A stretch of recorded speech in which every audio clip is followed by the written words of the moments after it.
Now the next stitch that we're going to do is the back stitch. So you begin with the threaded needle. We're going to start off with that knot once again. So from the wrong side of the material, pull through the thread. You have a tail and leave that behind where the needle came out of, and the thread's there. Go right near it, pull it through,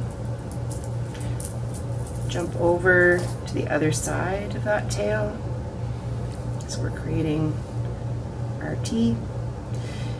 And now our thread's secure, we can begin with the back stitch. So similar to the running stitch where we go forward,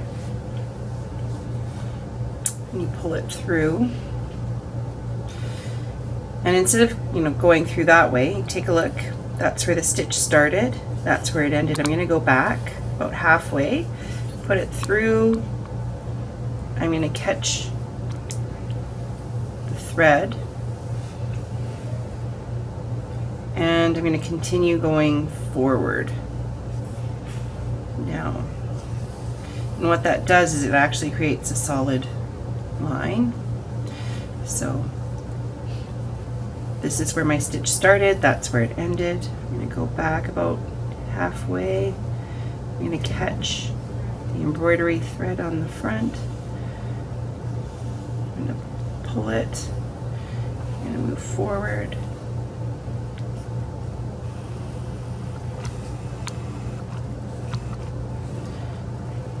Feed that through.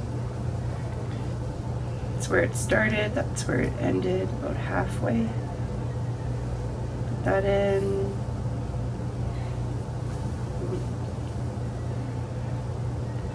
Catch the thread, pull it through. That's probably the hardest part, is catching the thread.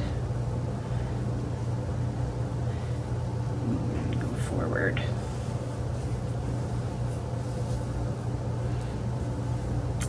Start the end about halfway.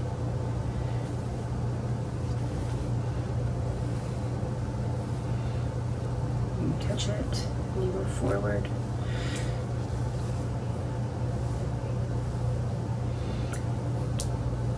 And then when you want to finish that off, you have to create your knot. So close to where the thread came out, put the needle back in.